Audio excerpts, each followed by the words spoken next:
Jadi gimana maksudnya, Pak? Jadi kalau pantainya kan menjadi kewenangan provinsi, ya kan? Kita dari darat, dari pinggir pantai ke darat itu kewenangan kita.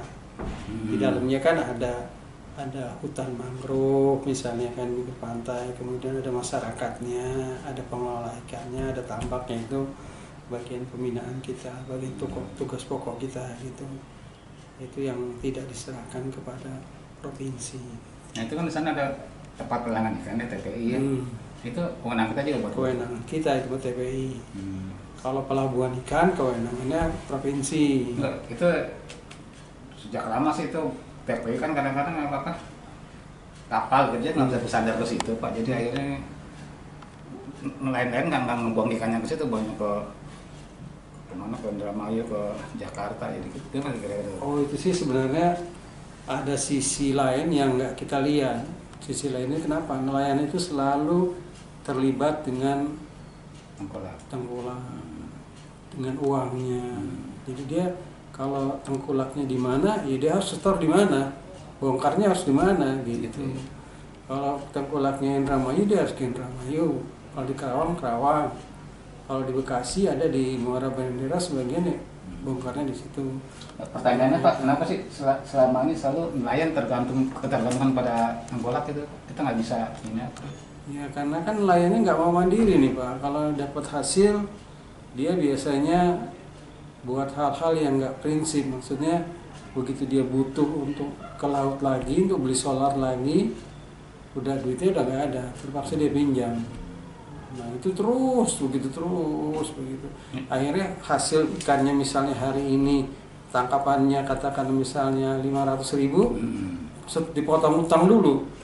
Paling dia bawa ke rumah misalnya 100.000, 150.000. Ya gimana dia bisa maju kan gitu kan. Upaya pemerintah untuk meningkatkan itu gimana, Pak? Nah kita kan pemerintah ini sekarang di Bekasi khususnya membantu mereka untuk alat tangkapnya supaya jangan minjam ke rentenir. Kita bantu alat tangkap. Alhamdulillah semua alat tangkap nelayan kita bantu dari pemerintah, ya kan. Sedikit alat tangkapnya apa? Jaring ikan atau jaring bubu, nah itu kita upayakan. Kalau perahu Berupa hibah? Perahu juga sudah pernah kita lakukan, dan insya Allah tahun depan kita akan lakukan lagi gitu kan di beberapa koperasi. Kenapa koperasi? Kalau kita bantu koperasi itu berarti kita bantu modal koperasi secara tidak langsung, tapi bentuknya barang, dan dia itu menjadi aset koperasi, bukan aset perorangan. Aset koperasi, tapi dari bentuknya hibah gitu ya. Iya, gitu. Kita. Iya, jadi koperasi nanti yang ngelola. Gitu ya. Kalau misalnya yang pakai kapalnya pejaringnya itu nanti dia nggak store, ya bisa ditarik karena itu aset koperasi kan. Ya kita evaluasi ternyata lebih bagus di koperasi, makanya tahun depan kita mulai dengan koperasi. Ada berapa koperasi sana? Banyak, ada 14 koperasi nelayan. Ini jalan aktif semua koperasinya? Ya ada yang jalan, ada yang enggak. Gitu kan. Mudah-mudahan dengan pola seperti ke depan koperasi-koperasi itu jadi penguatan modalnya kenceng gitu kan. Jadi kalau mereka tangkap, nih, kemudian mereka store kan, koperasi kan punya kas berarti kan. Nah kas itu kalau mereka nggak punya, pinjam lagi di koperasi. Akhirnya mereka kan ketergantungan dengan rentenir kan berkurang. Dengan koperasi aja. Koperasi nanti juga kalau ada hasilnya bagi sisa usaha bagi. Nah kita harus mulai. Kapan lagi kalau kita nggak mulai seperti ini? Itu salah satu cara memotong mata rantainya itu seperti itu, mengurangi. Kita basmi semua sih nggak mungkin ya, nggak mungkin, tapi itu caranya. Selama ini udah berapa banyak jalan sama perahu yang diberikan di Bapak? Belum, tahun depan. Oh baru mau rencana? Ya, sebab tahun ini kita evaluasi dari bantuan ke kelompok-kelompok itu ternyata tidak signifikan dengan harapan kita tadi. Tujuan kita kan supaya anggotanya sejahtera, tapi nyatanya kan mereka nggak mau mengembalikan atau mengumpulin uang itu. Nah kalau koperasi kan ada kewajiban tuh mereka. Nah itu tahun depan kita robah polanya ke koperasi. Pemberian itu ke kelompok tadi dan nelayan apa gimana? Koperasi. Iya maksudnya penerimanya Pak? Koperasi nelayan. Koperasi nelayan. Iya yang udah berbadan hukum, udah jelas, sudah disahkan oleh notaris dan terdaftar di Dinas Koperasi UKM. Kita juga di samping itu yang kedua yang membina, jadi nanti ada dua nih yang membina, dinas koperasi UKM sama dinas perikanan. Iya, koperasi dari manajemennya kan. Iya, kita kan lebih enak. Terkait tadi Bang Agus cerita nanyain Pak apa PPI ya, tempat pelelangan ikan. Iya, TPI. TPI. Ini kan di Tarumajaya juga ada Pak ya. Iya. Itu cuma ada gedungnya tapi nggak dimanfaatkan itu gimana tuh Pak? Itu ceritanya sama lah ya.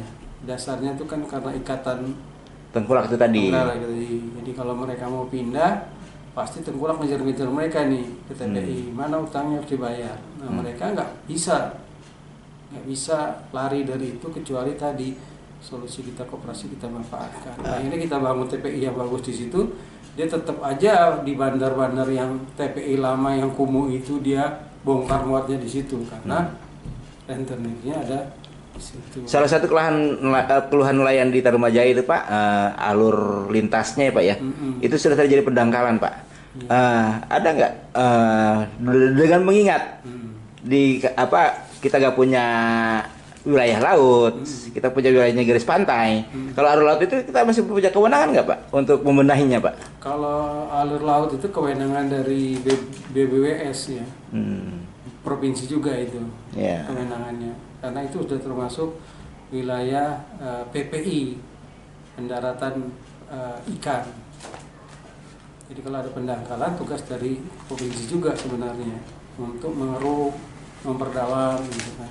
Kita tidak bisa mengusulkan atau gimana? Kita mengusulkan, kita tetap usulkan supaya provinsi, tapi karena keterbatasan anggaran provinsi ini, maka banyak itu kan PPPWI di Jawa Barat akhirnya nggak fokus. Itu juga salah satu kelemahan dari undang-undang itu Pak. Jadi dia tidak melihat secara jernih, provinsi tidak mempunyai SDM ataupun anggaran untuk menjangkau pantai-pantai ini. Kita aja 72 km kita, belum Cirebon, Kerawang, Indramayu. Iya. Berapa? Itu undang-undang apa Pak yang mengatur itu Pak? Undang-undang 23 kalau nggak salah ya. Tahun? Kewenangan. Tentang kewenangan lah ya. Tentang kewenangan. Nanti tadi Bapak katakan bahwa pemerintah daerah mencoba membantu memutus hubungan Tengkulak dengan mendirikan koperasi Pak ya. Otomatis nelayan juga mungkin ada setoran ke mereka, ke koperasi. Bagaimana dengan hasil tangkapan nelayan Pak? Apakah juga dibeli oleh koperasi atau gimana Pak? Iya. Jadi nanti sebenarnya itu koperasi yang terima hasil tangkapan mereka. Dan koperasi ini nanti yang menjual ke Jakarta, atau koperasi juga yang bisa mensuplai. Kalau ada pedagang butuh silakan kontrak sama koperasi.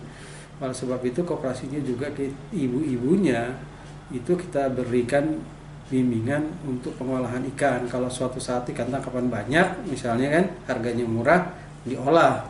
Apakah jadi pilet, apakah jadi presto, apakah jadi yang lain olahan. Nah itu perlu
Jakarta, Cimandang, yang mendekati normal lah.